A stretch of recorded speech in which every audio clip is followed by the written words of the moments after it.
Community Health Worker Training, Cardiovascular Health and Diabetes, Module 8A, Obesity and Overweight.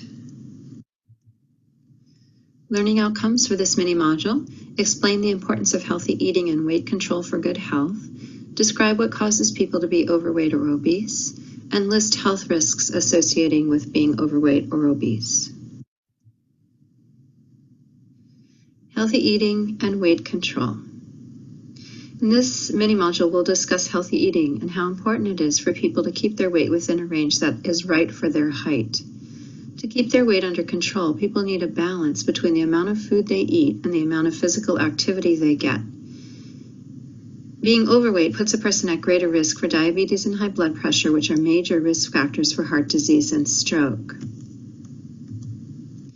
An estimated 160 million Americans are either obese or overweight.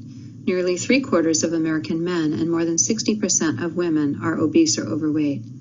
These are also major challenges for America's children. Nearly 30% of boys and girls younger than 20 are either obese or overweight, up from 19% in 1980. So how do you know if you're overweight? One measurement, or one way we talk about it, is through BMI, which is a body mass index.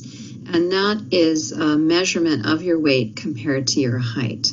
So there are calculators online. People can just put in their height and their weight and it spits out a BMI for them. Or you can use a chart like this with your clients.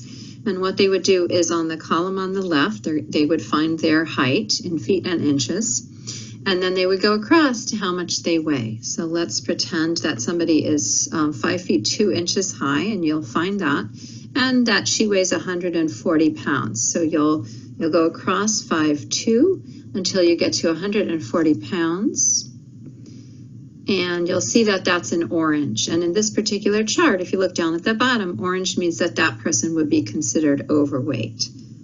And this doesn't give you an actual number. This particular chart doesn't give you an actual number for her BMI, but it does tell you whether the person falls into the underweight in the pale yellow, healthy weight in the darker yellow, overweight in orange, or obese in red.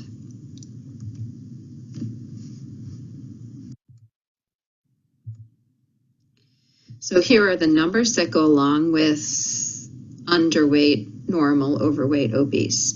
So somebody whose BMI is under 18.5 is actually underweight. That's not on this particular graphic. That doesn't happen too often in our culture. Somebody with a BMI between 18.5 and 24.9 is considered to be normal weight.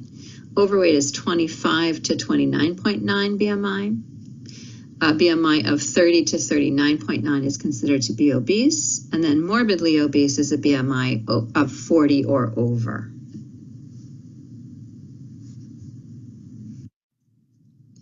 So BMI alone can sometimes be misleading. For instance, you wouldn't use it on somebody who's pregnant. Somebody who's very muscular may have a BMI that's high, but it doesn't necessarily mean that they're overweight. So another piece of information you can use in trying to help your clients decide whether they're the right weight for their height is a waist measurement. So sometimes you'll hear people talking about people who have an apple shape versus people who have a pear shape. An apple shape is when you hold most of your fat around your waist, around your stomach. And that's actually less healthy than holding more weight around your hips and your thighs and your butt, okay? So a high waist measurement increases a person's risk for heart disease. And a waist measurement above 35 inches for a woman or above 40 inches for a man is higher risk for heart disease. So what causes overweight and obesity? Obesity is mainly caused by overeating and by not getting enough physical activity for the amount that you eat. But other things can also put you at risk. Family history. Overweight and obesity tend to run in families. Your chances of being overweight are greater if one or both of your parents are overweight or obese. This could be partly due to genes, but children share the habits of their parents. And a child who has overweight parents who eat high-calorie foods and are inactive will likely become overweight too. Not necessarily because they have genes that make them overweight, but because they learned, how to eat, what kinds of foods to eat, how much to eat, and maybe not doing enough exercise and activity from the family that they grew up in. If the family adopts healthy food and physical activity habits, the child is less likely to become overweight or obese.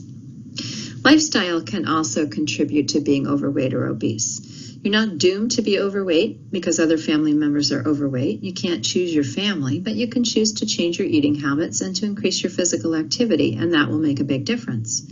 People in the United States tend to eat a lot of high-fat and sugary foods. We often buy foods that are quick and easy to eat instead of making healthier homemade foods.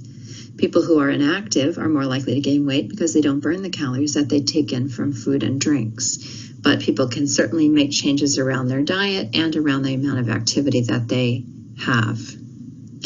Mental and emotional factors. Many people eat more food than they need because they're stressed, bored, sad, or angry.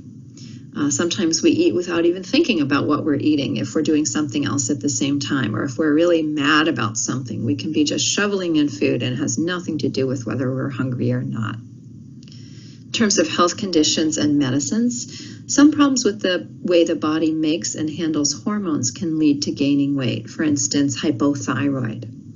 Also, taking some medicines such as steroids, antidepressants, and seizure medicines may cause you to gain weight.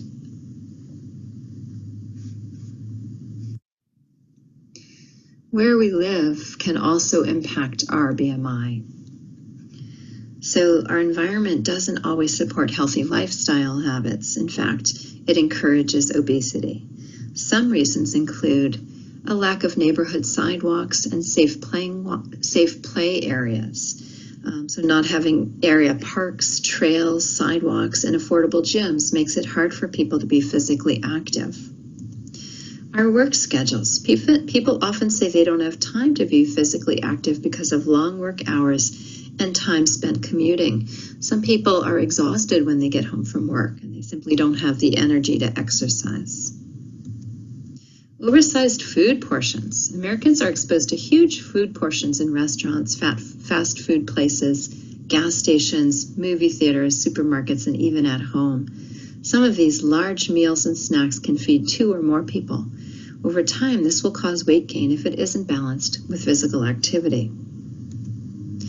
Lack of access to healthy food. Some people don't live in neighborhoods that have supermarkets that sell healthy food, such as fresh fruit and vegetables. Or for some people, these healthy foods are too costly. Some places now that are considered to be food deserts, where there are no places to go to get healthy food, no grocery stores selling healthy food, are now around Rhode Island bringing in food trucks, not like lunch trucks, but like farmers market trucks to bring in and sell healthy food periodically, and that can help. And then food advertising. Americans are surrounded by ads from food companies. Our children are often the targets of advertising for high-calorie, high-fat snacks and sugary drinks, especially during daytime TV and cartoons while children are watching. The goal of these ads is to sway people to buy these high-calorie foods, and often they do.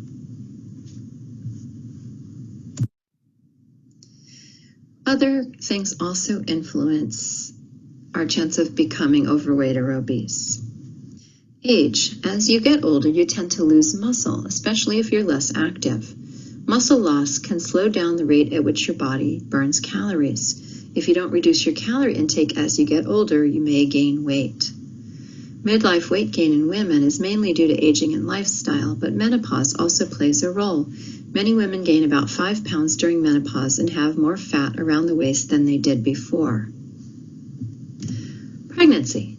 During pregnancy, women gain weight to support their baby's growth and development. After giving birth, some women find it hard to lose the weight. This may lead to overweight or obesity, especially after a few pregnancies. Lack of sleep. Lack of sleep increases the risk of obesity.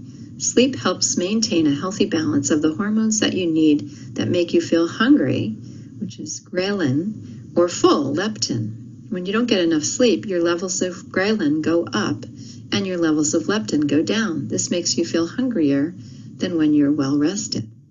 People who sleep fewer hours also seem to prefer eating foods that are higher in calories and carbohydrates, which can lead to overeating, weight gain, and overweight or obesity. And many people also snack at night. And so the later you stay up snacking, the more likely you are to gain weight. Sleep also affects how your body reacts to insulin, the hormone that controls your blood glucose or blood sugar level. Lack of sleep results in a higher than normal blood sugar level, which may increase your risk for diabetes.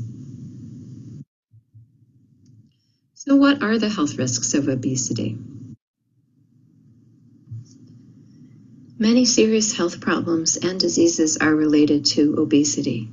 Some examples are type 2 diabetes, high blood pressure, stroke, heart disease, heart failure, high cholesterol, cancer risk, and reproductive problems in women.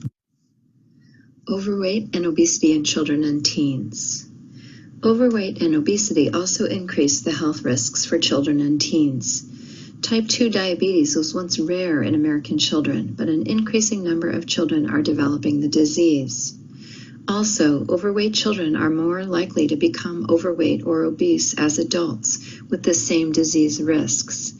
In addition to the health risks that we talked about on the previous slide, other health risks of obesity include cancer, gallbladder disease, liver disease, osteoarthritis, which affects the joints, causes pain in the joints, breathing problems, and gout.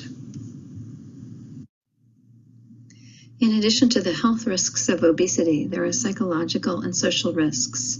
The way a person feels about herself or himself in some cases may be the most painful part of being obese.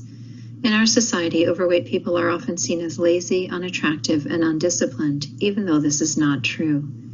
Obese people often face prejudice or unfair treatment in the workplace, at school, and in social situations. Often these people feel rejected, shamed, or depressed.